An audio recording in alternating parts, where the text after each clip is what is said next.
Asato ma sadgamaya tamaso ma jyotirgamaya mrityorma amrutam gamaya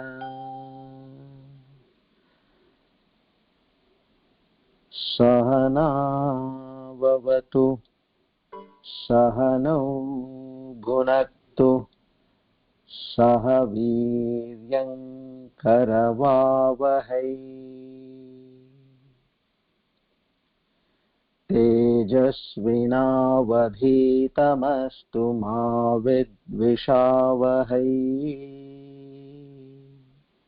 om shanti shanti shanti.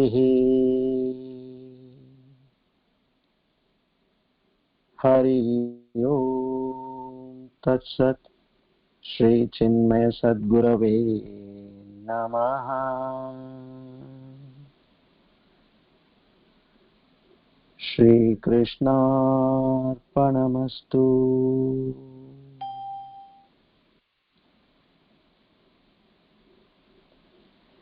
May the Almighty's grace and the Guru Parampara's grace be entirely with us. Om Tat Sat. So today, by the grace of the Lord, we are on Discourse number 10, 17th of April 2020, Friday. The Hindu Panchang goes as Sharvari Nama Samvatsara, Uttarayana, Vasanta Rutu, Chaitra Masa, Krishna Paksha, Dashami, 10th day from the new moon, and Shukravasare, Friday.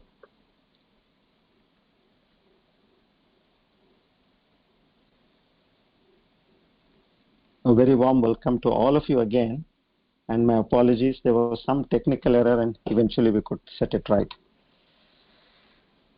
Okay.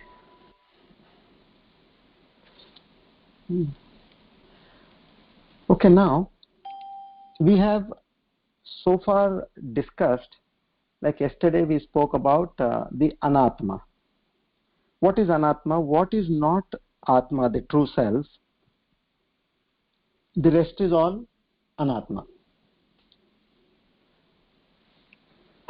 Like, what is Anatma? We have seen the three bodies, gross, subtle, and causal. Then we have also yesterday studied the Panchakoshas, the 5 sheets. And we are yet to study one more aspect, which is the 3 states in life, which is the waking, dream, and deep sleep state. Now, before that,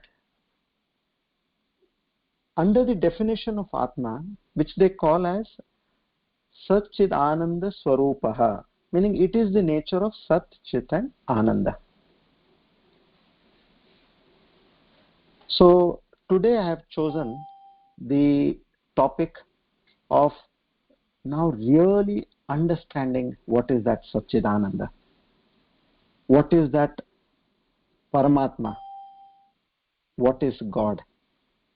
So the subject before us is a very ambitious subject, which is we have to really define God and understand God today. No jokes. We have a pair of eyes made of flesh, blood, and skin. That is known as the Charma Chakshu. And dear friends, today we will be granted with a pair of Jnana Chakshu, eyes of wisdom, the spiritual wisdom. If we are able to get this right, you will have a pair of eyes where you can see God at any point of time, anywhere, and in any manner. It's not a farce. It's purely on mathematical calculation, and we are going to discuss about that. What I just need is your 100% focus and attention. Keep following each and every step. That's all what I need from you. Okay.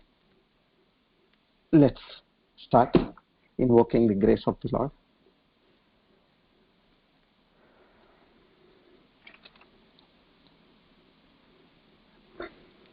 See, in all the definitions which we have seen to define God, we come back to the yesterday's definition of Aitareya Upanishad, which we studied yesterday for the Panchakoshas. And before this definition, we are actually seekers. But after this definition, we are no longer a seeker, but we have found it. I can exactly tell you that much. You will have found what is God, and you will know what is God also.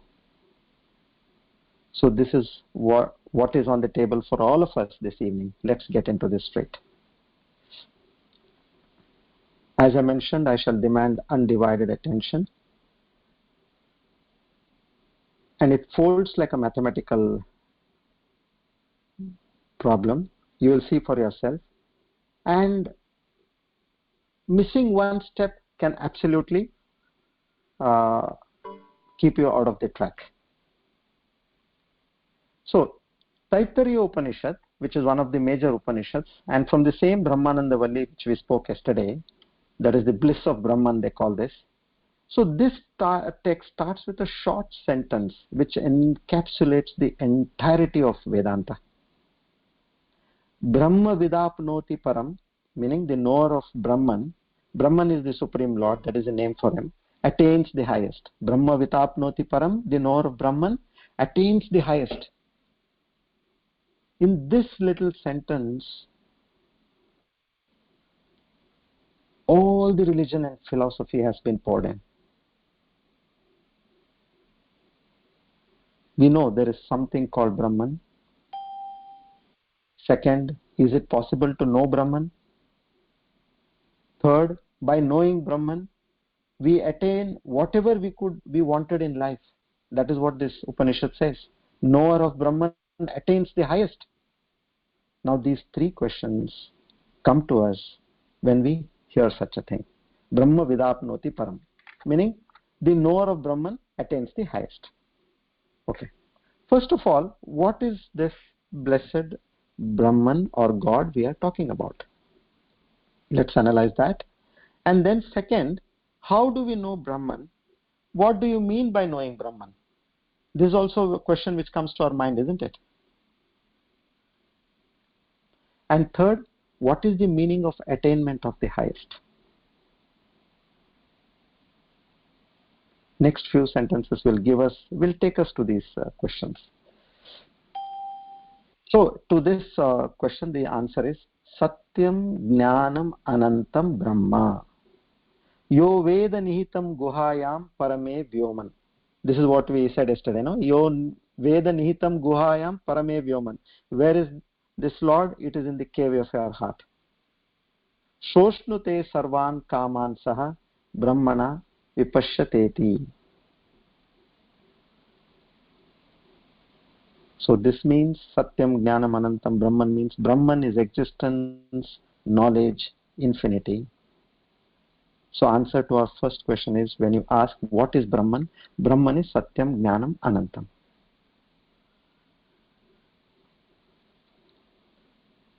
So who knows Brahman as the reality? Where is he? He is within our own heart. Who knows Brahman as I am that Brahman? No, they say no, Aham Brahmasmi. So attainment of that highest, what you get of it is Sashnute, that enlightened person enjoys Sarvan Kaman, whatever he wants. Whatever one could want in life, all of that we are trying to get. We got education, we have family life, relationships in this world. We are trying to get what we want in life, not too successfully, of course, little by little, all of that at once and forever, at one stroke, you get everything. It sounds incredible. And you may say, I'm sold. So now let's move on. We need to get that Brahman. Well, we're not concerned of the whole of it. So this evening we're going to concern of the first question, what is Brahman? Because for our studies, Atma, we want to understand that, right? So we'll go on straight. Satyam, Jnanam, Anantam. Now the unfolding starts, okay? Satyam means truth or reality. Jnanam means knowledge. Anantam is infinity. So from here on, we are going to flag. Now the formula start. There is a way of going about expanding this definition. In computers, we have something called zip files. We all are aware of that. So you compress the files, and when you need access, you unzip the files. Same way, we need to unzip this definition of Brahman, God. There is a way of going about it. To this, now we need to carefully go together. Okay? Let's start with the word. Brahman means literally that which expands without limits. Brihatvat, Brihangadatvat, Atma iti liyate. That which swells, expands without limits. That which is vast, amazingly vast. You all must be aware of the size of the universe. Still the scientists are not able to find out the size. They say whatever we have found out is just 0.00001 of the truth. So now, is it a person? It is a he or a she? Is it like a country or a house or a universe? What is this? When you just say vast without anything attached to it, like a vast ocean or a planet. So here the word comes infinite, which means without any limits. Now the word just Brahman, Sanskrit word as Anantam, literally means no limit, and Brahman means vast, and before Brahman is that Atma, that is the Anta, Ananta. Okay, now let's explore the word Ananta, which is meaning no limit, unlimited. Now we are using the word Ananta for Brahman, okay, which means we are talking, he is infinite, he is unlimited. What is a limit? To understand unlimited, let's understand what is limit, no? Okay. So in Vedanta, there are three kinds of limits. And even in common sense also you can use this. One is the space limit, desha, space. Kala means in time. And vastu, which means in objects. Desha, kala, vastu, limited in space, in time, and objects. So let's take up the first thing. So that infinite nature of Brahman, which is unlimited, it is to be in space definition. Let's see how it is unlimited. Okay. So limited in space means something is limited here and not there. The very fact that you are located in your home, or now everybody is in home, right? Nobody is in office. Means that you are not in your office or in a marketplace. You are in your home. That means you are limited in a particular space. Even in your home, if you are in your bedroom, you are not in your drawing room, or you are not in your kitchen. You are in a particular space limited to your home. So every object that we know of, all physical objects, which have a beginning and an end in space, they can't be everywhere. So this is where they are, and that's not where they are. You say that, no? If he is here, then he is here. He is not there. So although, like say, India is a vast country, but still it has got its limits. It has got its boundaries. So everything, be it a country or a state or a continent or a planet, it has got a limit. So now imagine something which has low limitations in space. No limitation. The definition tells us here, unlimited in space, without any limits. If something has no limit in space, what it could be? Which means it is here and not there. You cannot say that it is only here and not there. You also have to say that there is no place where it is not. There is no location in space where it is not. So Brahman, that is God by definition, is something that not limited in space. So there is no place or space where it is not. And the word in religion we use for this is omnipresent. We all have heard this word, right? Omnipresent. That is what we discuss now. Meaning it is there everywhere in terms of the space. We are only talking of space, which is desha. Now we come to the next aspect of time, that is kala. So far, in terms of space, it is there everywhere. Now we have to show that it is present all the time. We say, no, God is omnipresent, omnipotent, eternal, infinite, indestructible. So that's what we are proving here now. Okay. Now let's speak of that time limit aspect, okay? And for this, the Upanishad calls as Ananda, no limit in time. What is a limit in time? Let's understand that first. Something which exists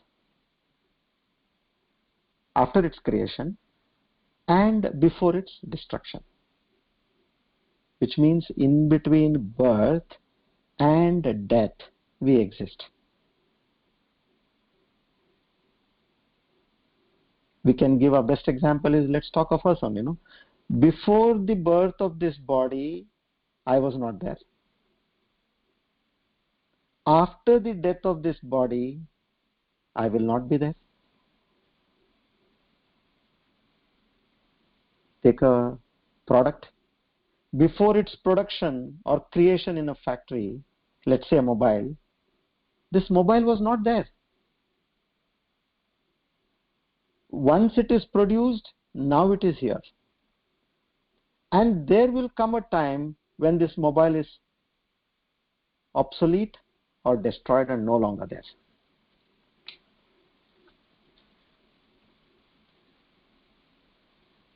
So this mobile which you are holding in your hand right now, after its destruction it will not exist. It is limited in time. There is a cutoff point in time. So births and deaths are limited in time. Creation and destruction are limits in time. Just about everything that we know in our lives is limited in time. You think, take anything for that matter. The farthest you can look at is the planet in terms of its life. Then after that you look at the solar system, that is the sun, in terms of it's there for another few billion years. After that, even that is not there. So which means there is a limit in terms of time for each and every aspect which is existing on this earth or wherever it is to our knowledge. Even in the Gita also, Shri Krishna says, Jatasya hi dhruvo mrityu. That which is born shall certainly die. Which means there are limits in time. All of our lives, it is that little game we play in between these two limits, the birth and the death.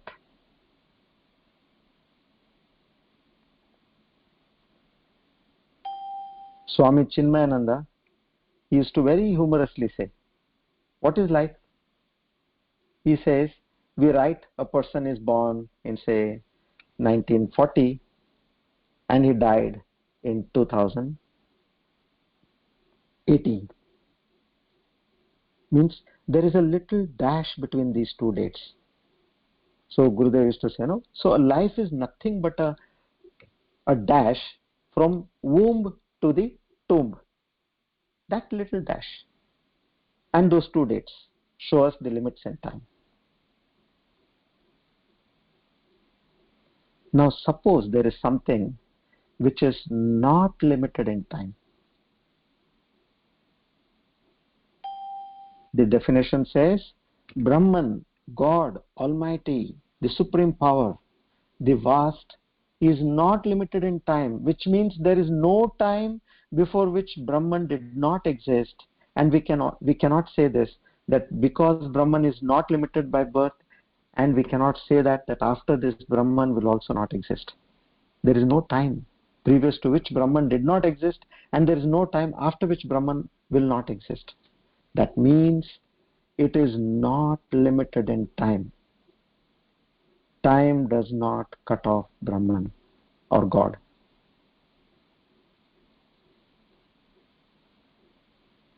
What is the result we get here? Mathematically, deriving it, which means Brahman is eternal, God is beyond time, God does not come into existence in time or disappear or go out of existence in time. In other words, time does not demarcate God or Brahman.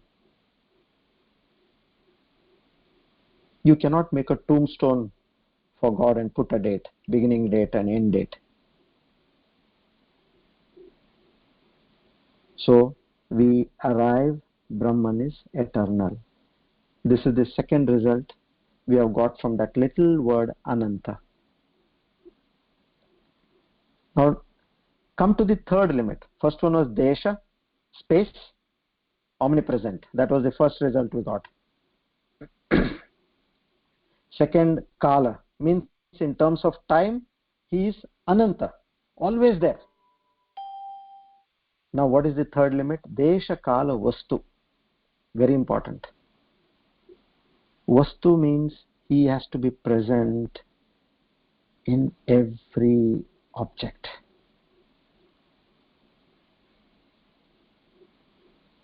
Now this is a very interesting concept. We are talking of an object. What do you mean by limitation of object? It's very simple and at the same time a very peculiar way of thinking. When I say limitation of object, which means everything is itself and nothing else. So what is this? Let's say I have a glass tumbler over here, which means it is a glass tumbler, that's all. It is not a book, nor a pen, nor a mobile, nor a watch, nor a car, nor a tree, nor a house. It is a glass tumbler. That's the end of it. It's not anything other than or excepting a glass tumbler.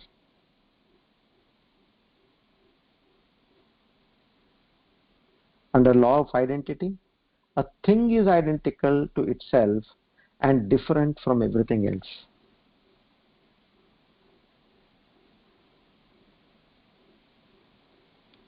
A simple example. When we say I have an ID card, an identity card, or a driving license or a passport, what does that tell the security person at the airport or wherever it is? That this person is such and such a person and nothing else and nobody else other than that person. Correct? So that means there is a tremendous amount of limitation as an object. A thing is itself and nothing else. If you are so and so person, you are so and so person. Precisely itself and nothing of the billions of all the other entities on this planet. each entity, each person is itself or himself, herself, and separate from all the other trillions and trillions of entities.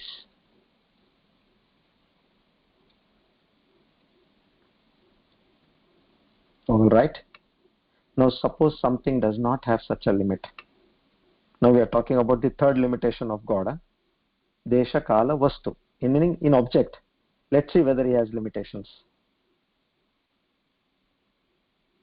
Think about this. It's really mind-boggling.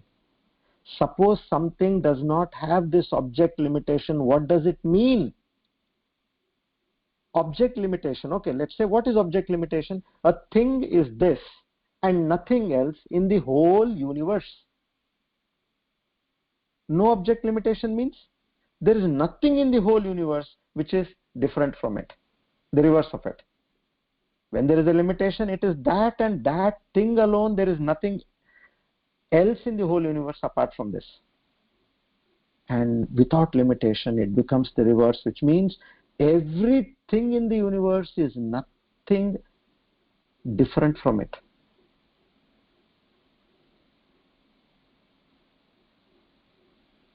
Now, follow this carefully. Nothing in the universe is different from God. Or there is nothing in the universe apart from God, Brahman. There is no second thing apart from Brahman. And that's why we call in Vedanta, no second thing, non-dual. So, God is non-dual. There is no second thing apart from God in this universe. You may ask a question, what did you say? Object limitation means a thing is identical to itself and nothing else. No object limitation means there is nothing different from it. If there is nothing different from it, there cannot be even one entity apart from it. Wow. What are we saying here?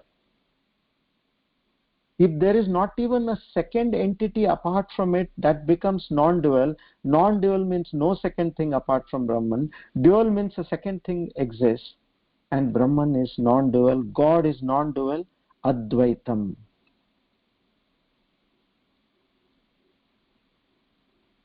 Imagine that little word Anantam, unlimited, what we spoke about, has given these powerful results. If Brahman is unlimited, it must be omnipresent, not limited in space, first point. It must be eternal, not limited in time. And third, it must be non-dual, meaning there cannot be anything apart from God or Brahman. So this brings us to God or Brahman is Sarva Vyapi, Nityam Advaitam, all pervading, eternal and non-dual. All this is packed into one single word, Anantam.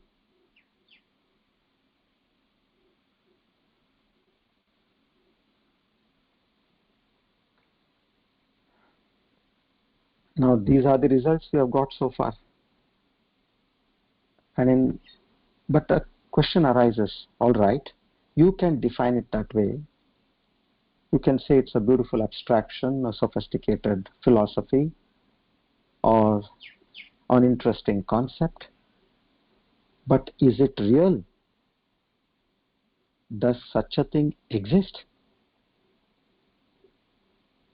A thing which is eternal, all-pervading, and non-dual.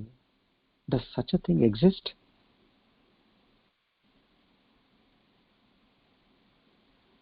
And you may say, if it does exist, then you are already in trouble. Because something which is all-pervading must be there everywhere, and something which is everywhere must be here also, here and there also.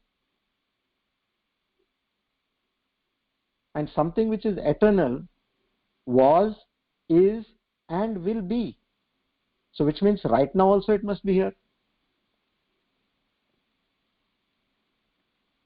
And something from which nothing is different. Then in every object we should be able to discern that God, right? That Brahman. Imagine the conclusion of that. So where have we come now? We have come to a point that it is there all the time, it is there everywhere, and it is there in everything. So Brahman is eternal, all-pervading, non-dual. So meaning right here, right now, anything I choose to see God, I choose to experience God, you should be able to show me God. Now that's what I committed right now by saying all this.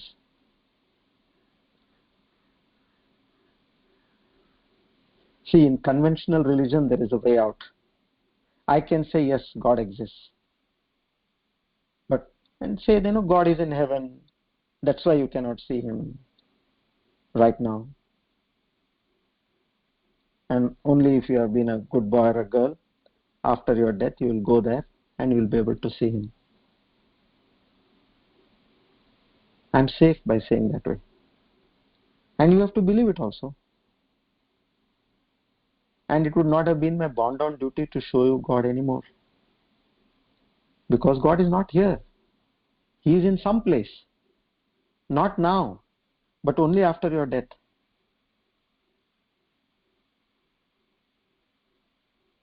But the moment Vedanta, what we are studying, says God is everywhere, must be here. God is all the time, must be now. And there is nothing apart from God, then show me God in these things. Show me God in this glass tumbler you are talking about.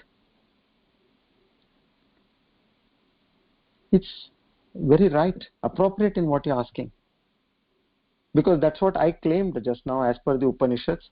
I said this is how it is. You all must have heard of one of the old stories in mythology, Prahlada, great devotee of Lord Vishnu, a little boy. His father is a demon king, Hiranyakashipu, who hates Vishnu. One day he had tortured him, tried to kill Prahlada to no extent, because that little boy was a great ardent devotee of Lord Vishnu. And at one point there was a big fight between the father and son. All the time the son is taking the name of Lord Vishnu, and father is not ready to listen to that. He is my deadliest enemy on this planet, and you are taking his name, you being my own son, and despite me resisting you and restricting you from taking the name of Lord Vishnu. Doesn't say Lord Vishnu, it just says Vishnu. And he also tried to kill him, but all the time he was saved. That was a miracle. In that argument they say, okay, you say God is everywhere. Where is your Vishnu? So Prahlada says everywhere. You mean to say everywhere? Yes, I mean everywhere. You mean to say in this palace? Yes, he is in this palace. And next to Hiranyakashipu there was a pillar. Huge pillar there.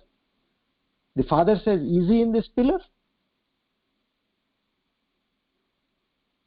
Prahlada says yes. And Hiranyakashipu, he kicks the pillar, he hits it with his gada, what we call that, no? And there the pillar shatters, and from there comes Lord Vishnu in that terrifying form of Narasimha Avatara, half man and half lion. God takes this form to protect his devotee.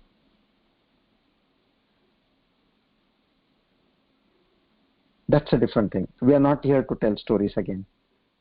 We have to, I told you it is mathematical formula and it is science, and we need to understand this. No, don't digress us. Let's take us to the point. Okay, Brahman is everywhere, omnipotent. I should be able to show God in this glass or in this table or in this tree, whatever you're asking. It's incredible. In a remarkable piece of spiritual insights, the Upanishads proceed to show God in every entity of this universe. Let's see how they do that. Now, we have got two words, Brahman and Anantam. Brahman is God, and Anantam, we understood, Desha, Kala, Vastu, time, space, objects, there is no limitation. The vast, the infinite, no limits. Remember the first two words? Satyam and Jnanam. Okay.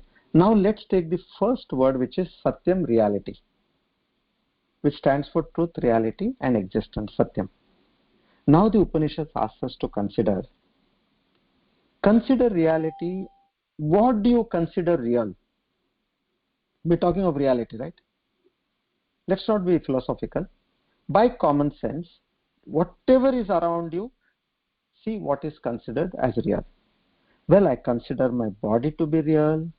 That's the first thing appears to you, isn't it? I consider the people around me as real. Whatever, my house, my car, the tree around, the furniture, even the space between all of us, the world which I see outside, and hundreds and thousands of things which are really surrounding us, living and non-living, all these are real.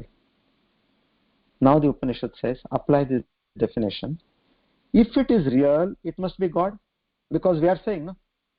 The word Satyam means it is real, truth. So what is reality must be God. So let's look at the real things.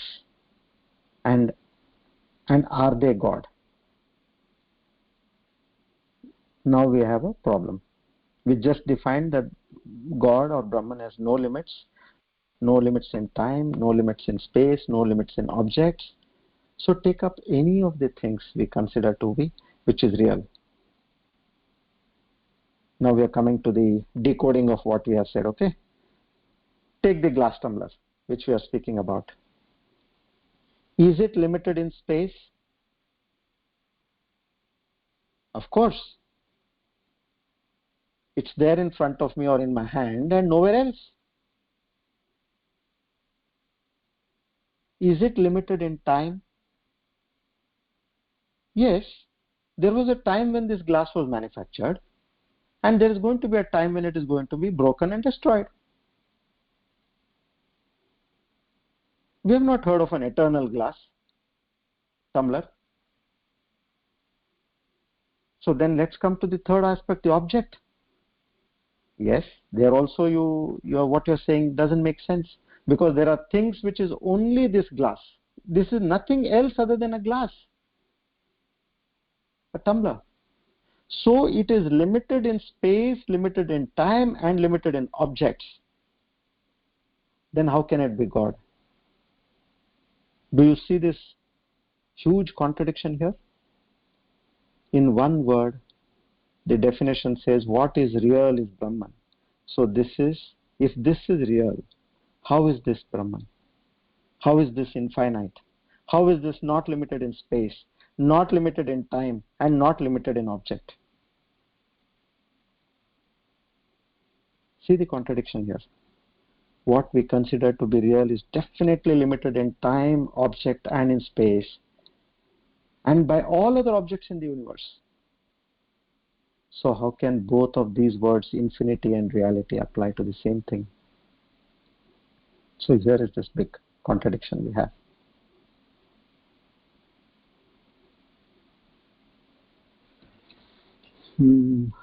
Okay. I think we'll end it here and we'll take this up tomorrow. It's at a very interesting junction now. The concluding part I want you all to properly understand.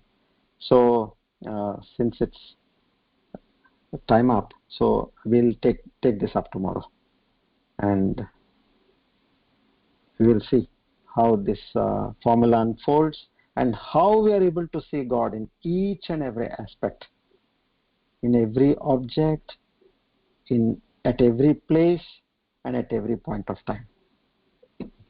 Okay. I hope it was interesting. This is a little heavy. Don't get I don't want any loss of interest in terms of what is this, it's going so heavy. This is what, God, which is inexplicable, they say. His nature is inexplicable. Somehow with various theories, which we are getting from various Upanishads. We are trying to explain what God is. And after we conclude tomorrow, you will say, yes. So I didn't know this so easy. That much I can tell you. But till now, it was all proper arguments which we made. We put forth the right way of dissecting the whole formula. Okay. Om Purnamada Purnamidam Purnat Purnamudachyate Purnasya Purnamadaya Purnamevavashishyate. Om Shanti Shanti Shanti. Hari Om Tat Sat. Shri Chinmaya Sadgurave Namaha. Shri Krishna Arpanamastu.